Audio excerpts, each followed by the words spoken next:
Okay guys, कल हमने ratios start किया था।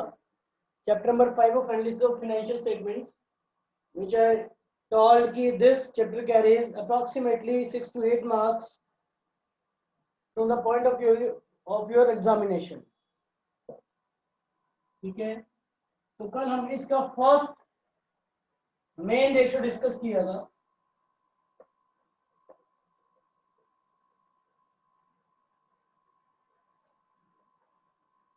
समझी गाइस? गुड मॉर्निंग ईशू, गुड मॉर्निंग। तो कल हमने इसका फर्स्ट मेन रेशो डिस्कस किया था। कौन सा किया था बताएंगे आप लोग मुझे? There are 4 types of ratios. The first one that we discussed yesterday was liquidity ratios. Yes, it was liquidity ratios. और liquidity ratios में भी हमने दो ratios discuss किए थे। liquidity ratios के दो parts हैं। The first one is current ratio. Yes, good name. The first one is current ratio, and the next one is, what is the next one?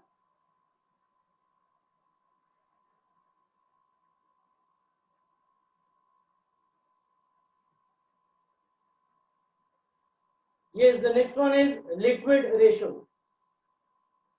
तो मुझे दो रेशियोज हैं, current ratio and liquid ratio.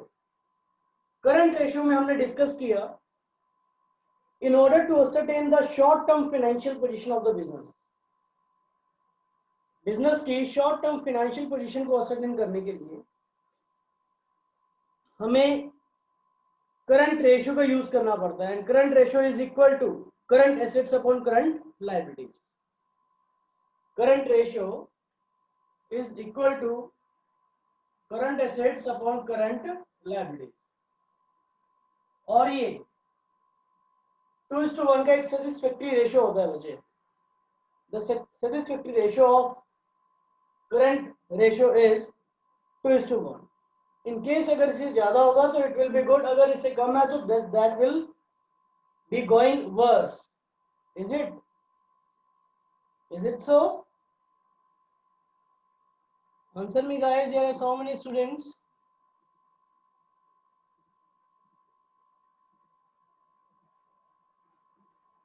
Yes sir.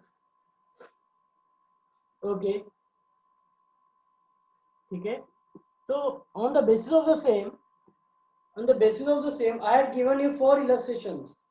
इसके बाद वैसे हमने किया था एक और रेशियो था that used to be known as liquid ratio, या फिर इसके और क्या क्या नाम है? What is the another name, या what are the other names given to liquid ratio?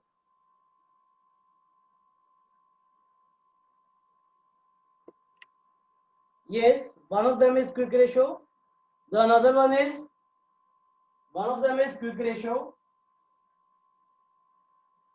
One more name is given to this ratio. Yes, that is acid test ratio. So this is equal to liquid assets upon current liabilities. Liquid assets upon current liabilities. And what do we mean by liquid assets? Liquid assets are equal to current assets minus stock minus prepaid expense minus advance tax. Current assets में से अगर हम ये तीनों चीजें minus कर दें, कौन कौन सी? स्टॉक, प्रीपेड एक्सपेंस और एडवांस टैक्स, तो we shall be left with liquid assets. ठीक है, ये चीजें हमने कल डिस्कस कर ली थी। इसका लॉजिक भी बता दिया था कि हम करंट एसेट्स में से इनको माइनस क्यों करते हैं और अकॉर्डिंगली हमें लिक्विड एसेट्स कैसे मिलते हैं। और जो लिक्विड रेशियो होता है वो हमें बताता है हमारी very short term financial position, हमारी मतलब ऑफ द बिजनेस, कि बिजनेस की 3 महीने की क्या पोजीशन है, whether will it be able to repay its debts within 3 months or not. Okay, or satisfactory ratio, this satisfactory ratio for liquid ratio is 1:1. in case agar satisfactory ratio 1:1 hai, therefore then we can say that the form is in a fine position. ठीक है, position ठीक ठाक है, ठीक है, okay. So on the basis of the same, I have given you four sums to do.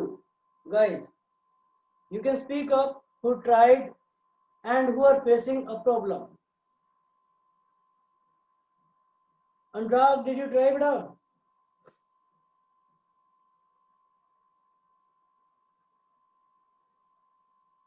Okay, good. Priti, किस किसने किए हैं?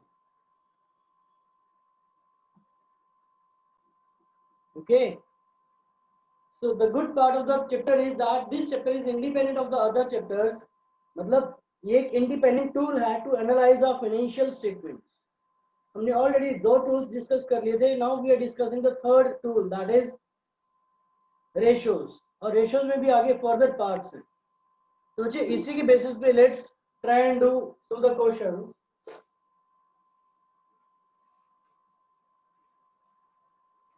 Let's say okay, tell me one thing guys, were you able to solve illustration number 4? चलो आओ जी, illustration number 4 करते हैं. Let's try illustration number 4.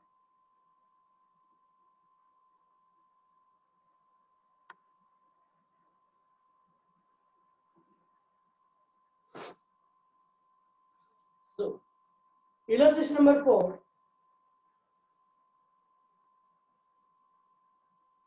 calculate current ratio and quick ratio from the following particulars and also give your comments about the same. This is the most important part of the question is its comments. क्योंकि solving है, solving तो कोई भी कर लेगा, लेकिन उसको analyse करना, उसके ऊपर कमेंट करना, that is very important part. कि हमें क्या लगता है कि इस फॉर्म की पोजीशन कैसी है, उसके बारे में कुछ यू हैव टू स्टे. तो एक बार सोल्व करते हैं, then will comment upon the same. ठीक है. और वैसे भी कमेंट बाजी करने में तो माहिर हो आप लोग हैं भाई?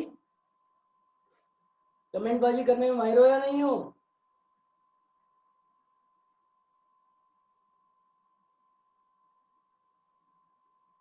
हाँ जी सर, बिल्कुल है. चलो सुनो. Okay, listen guys. Previous says yes sir, yes of course, हम तो माहिर हैं. चलो भाई, इलस्ट्रेशन नंबर 4 करते हैं.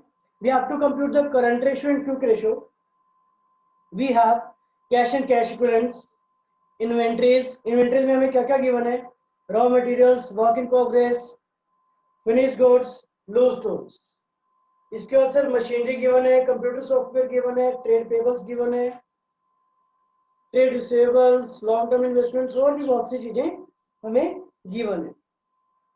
ठीक है. सो लेट्स स्टार्ट डूइंग बच्चे. Let's start getting on to it.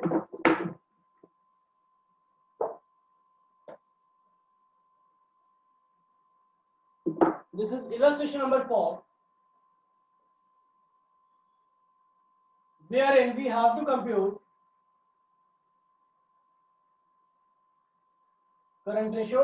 You have to write proper logic as well. आप लोग प्रॉपर लॉजिक लिख के आएंगे कि सर करंट रेशियो सबसे पहले इक्विवेलेंट टू क्या होगा? This is equal to current assets upon current, excuse me,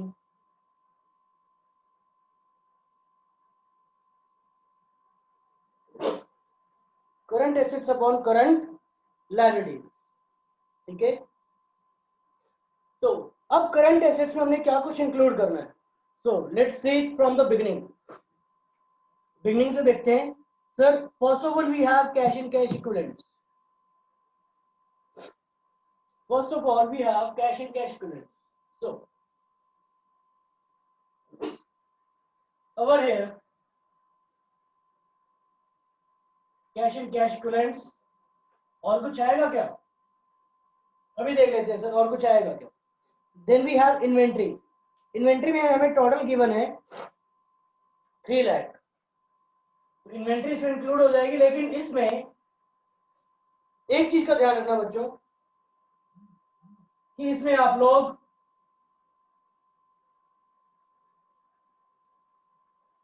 loose tools को इंक्लूड नहीं करोगे। इन्वेंट्री में बचे जो लूज टूल्स हैं उसको आप एक्सक्लूड कर देना, क्योंकि लूज टूल्स एक टूल बॉक्स है जो हमें, जिसकी इन्वेंट्री हमें रखनी पड़ती है, लेकिन that works as a non current asset. क्या होता है कि बच्चे जो टूल बॉक्स होता है बड़ी बड़ी फैक्ट्रीज में, बड़ी बड़ी ऑर्गेनाइजेशंस में, ठीक है, तो वहां पे टूल बॉक्सेस होते हैं, तो उनको उसकी इन्वेंट्री रखनी पड़ती है, तो ये उसको इन्वेंट्री में काउंट कर लेते हैं, but they remain to be in the business for a longer period of time. बच्चे जो आपने लूज टूल्स रखे हैं, those are not kept in the business for the purpose of sale. वो आपने लूज टूल्स बिजनेस में purpose of sale के लिए नहीं रखे, तो इसलिए वो that is stock, but that is not the stock of material to be sold. तो करंट एसेट्स तो हमारी वो होती है जो स्टॉक होता है which is to be sold. I hope you are getting what I am saying. आपको एक ही चीज का ध्यान रखना है, इसको you should note it down, you should note the point number 1 कि while calculating current ratio, या while calculating current assets, we should exclude loose tools from inventories. Okay, next we have machinery is a non-current asset, computer is a non-current asset, trade payables that is a current liability, rupees 1,70,000, so current liabilities that is trade payables. ठीक है, इसके बाद we have trade receivables. तो बच्चे trade receivables हमें given है 2 lakh, current assets का part है। लॉन्ग टर्म इन्वेस्टमेंट्स तो आएगा नहीं यहाँ पे। शॉर्ट टर्म इन्वेस्टमेंट्स ये फिर से करंट एसेट्स है, तो ये लो जी लिख देते हैं, plus trade receivables plus short term investments. और कुछ आएगा क्या, देखते हैं। Sir liability for current taxation, current liability है, okay, this is 30,000। Liability for future taxation, ये अभी की तो नहीं है, ये तो फ्यूचर की है, तो करंट तो नहीं है। देयरफॉर इसके बाद है हमारे पास बैंक ओवरड्राफ्ट, करंट लायबिलिटी है। Dividend payable is also a current liability. Outstanding expenses current liability, and then prepaid expenses current assets. तो हमारे पास इसमें क्या कुछ आ रहा है, liability for current taxation bank overdraft at current tax payable plus bank overdraft plus dividend payable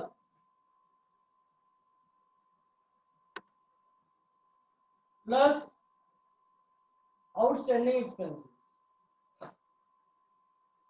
ठीक है, और सबसे नीचे हमें दिया हुआ prepaid expense that is a part of current assets.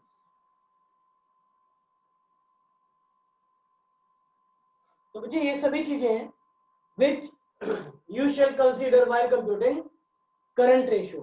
Current assets में आप इन सब का टोटल कर देना, divide by current liabilities. I hope you will do this, I hope you will do this guys. ठीक है, करंट रेशियो आपका आ जाएगा, मैं देख के बता देता हूँ।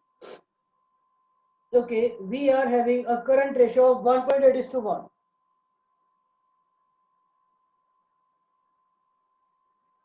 हमारे पास करंट रेशियो आ गया 1.8:1। Now the most important part that is comment. Sir comment करना, ठीक है, कमेंट करेंगे। एक बार हम क्विक रेशियो कंप्यूट कर लेते हैं, फिर हम इसके ऊपर कमेंट भी करेंगे। अब बच्चे देखो, क्विक रेशियो कंप्यूट करना है, तो क्विक रेशियो में करंट लायबिलिटी सेम ही रहेगी, बस चेंज क्या होगा, वो होगा ऊपर वाली दैट इज लिक्विड एसेट्स। अगर मैं इसको यहीं पे सही कर दूं तो now we have to compute liquid ratio या quick ratio. This is equal to liquid assets upon current liabilities. और लिक्विड एसेट्स में हमने क्या देखा था, करंट एसेट्स में से हमने क्या माइनस कर देना है। सर करंट एसेट्स में से आप इन्वेंट्री माइनस कर देना,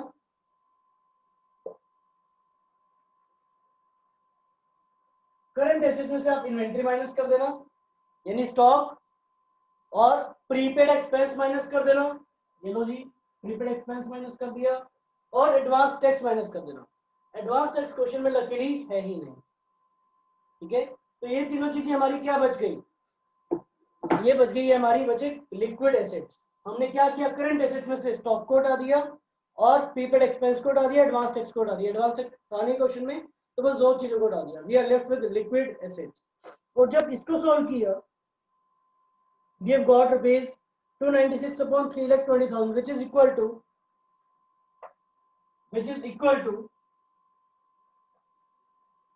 0.925:1.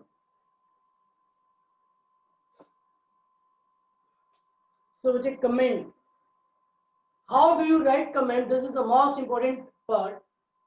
Okay. And I am not recording this. Okay. Yes, sir. Good. So all the students have got it. How to write the comments. Okay, guys.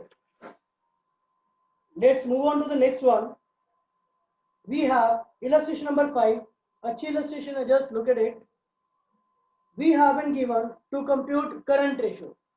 अच्छा, we have to compute current ratio. ये लोग जी current ratio compute करना है, तो current ratio compute करना है तो सबसे पहले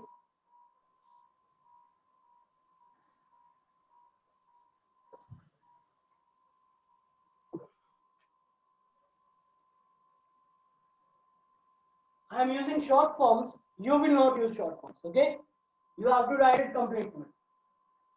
This is equal to current assets upon current liabilities. Okay. So what we have been given is, we have been given some total assets, non-current liabilities, non-current assets और shareholder funds. तो जब आपको चार फिगर्स गिवन है और आपको current assets और current liabilities निकालना, तो this is my advice to all of you, जब भी आपको कुछ ऐसे डेटा आ जाए जहाँ के जिसके बेसिस पे आपको डेटा कुछ मिसिंग फिगर्स निकालनी पड़े।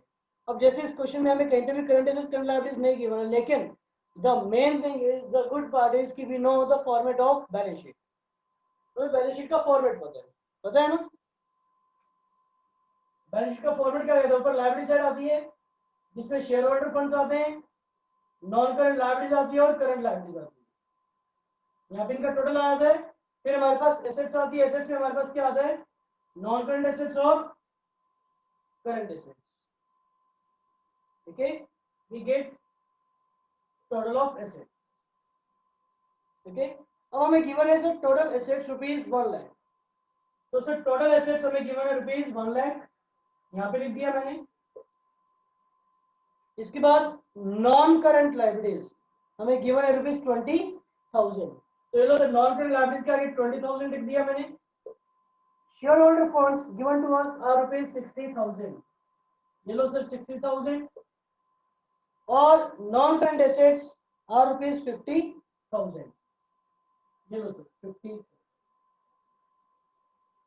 हमें चाहिए करंट लायबिलिटीज और current assets. Tell me guys whether can you find it और not? Yes, good Ishika, good. Yes sir, we can find it. भाई total of assets is 1 lakh, जिसमें नॉन करंट 50 है, तो करंट कितने रह गए? करंट एसेट्स रह गए हमारे पास 50,000। Total of assets is 1 lakh, तो टोटल ऑफ लायबिलिटीज भी कितना होगा? 1 लाख। अगर टोटल ऑफ एसेट्स 1 लाख है तो टोटल ऑफ लायबिलिटीज भी 1 लाख ही होगा। Balance sheet should tell you 1 lakh total है minus these two, we shall be left with current liabilities which is equal to 20,000। 1 lakh में से हमने ये दोनों चीजें माइनस कर दी, तो accordingly we get 50,000 upon 20,000 rupees लिख देना जरूर। This is equal to 2.5:1। 2.5:1। Sir इसका वर्किंग नोट बना के आना है क्या? बिल्कुल बनाना है सर, बिल्कुल बनाना है। You will prepare working note like, sir, current assets is equal to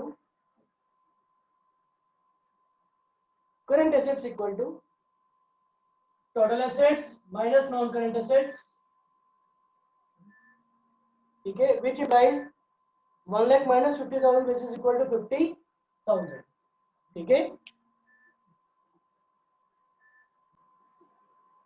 ठीक है। तो अकॉर्डिंगली करंट लायबिलिटीज भी आप कैसे निकालेंगे sir, total of assets equal total of liabilities होता है, therefore total of liabilities minus share holder funds और नॉन करंट लायबिलिटीज। ठीक है, पहले आप ये बना देना रफ में, रफली बनाना आपको जैसे मैंने बनाया, you can prepare it this way. उसके बाद आप यहाँ से इसको ये लिख देना sir, current assets equal to total assets minus non current assets और current liabilities equal to total liabilities minus share holder funds minus non current liabilities. ठीक है बच्चे, करंट लायबिलिटीज कैसे कंप्यूट किया देखो, दिस इज बैलेंस शीट। हमें total of assets पता है, क्योंकि टोटल ऑफ एसेट्स 1 लाख है तो टोटल ऑफ लायबिलिटीज भी 1 लाख होगा, क्योंकि टोटल ऑफ एसेट्स 1 लाख है, देयरफॉर टोटल ऑफ लायबिलिटीज भी 1 लाख होगा। टोटल ऑफ लायबिलिटीज का मतलब है total of liabilities side, that is equity and liabilities 1 lakh होगा। 1 लाख हमें गिवन है, उसमें से ये दोनों चीजें माइनस करो, आपके पास टोटल लायबिलिटीज बच जाएगी। Ishika, did you get?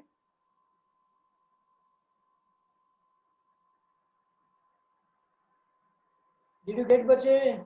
Ishika respond करो।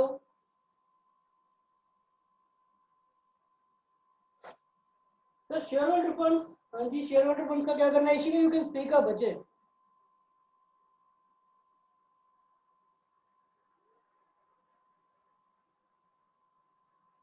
शेयर होल्डर फंड्स क्या है? This is just like share capital. Share holder fund में दो चीजें आती है, share capital plus reserves and surplus. Don't you remember the balance sheet बच्चे? क्या आपको बैलेंस शीट याद नहीं है? +1 में कैसे करते थे आप लोग? यहाँ पे सर कैपिटल लिखते थे, non current liabilities, current liabilities, यहाँ पे non current assets, current assets. मुझे एक बात बताओ, जब हम टोटल करते थे तो this side used to be equal to this side, या फिर टोटल ऑफ एसेट्स सिर्फ और सिर्फ टोटल ऑफ लायबिलिटीज के इक्विवेलेंट होता था, उसमें हम कैपिटल को इंक्लूड नहीं करते थे क्या? जब हम +1 में बैलेंस शीट करते थे, क्या उसमें हम टोटल में कैपिटल को इंक्लूड नहीं करते थे क्या? करते थे ना? तो same is the case over here. Balance sheet का फॉर्मेट है बच्चे ये, total of equity liability side should be equal to total of asset side. ये कैसा क्वेश्चन है बेटा अजीब सा? गॉट इट और नॉट? आगे समझ में? ओके डियर, तो जी total of asset side should be equal to total of equity and liability side. ठीक है, तो in the basis of the same, जो आज मैंने आपको क्रक्स करवाया, इन the basis of the same you have to do illustration number 6,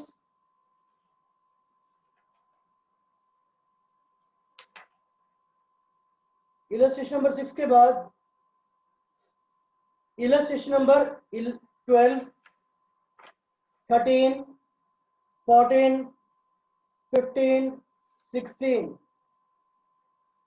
up to 16 you have to do।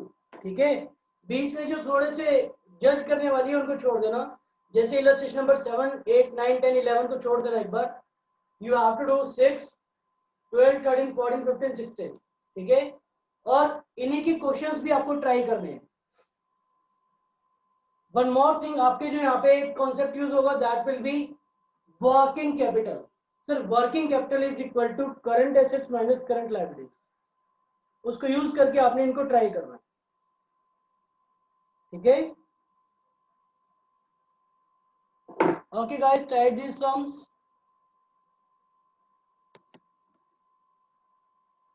Bye everyone.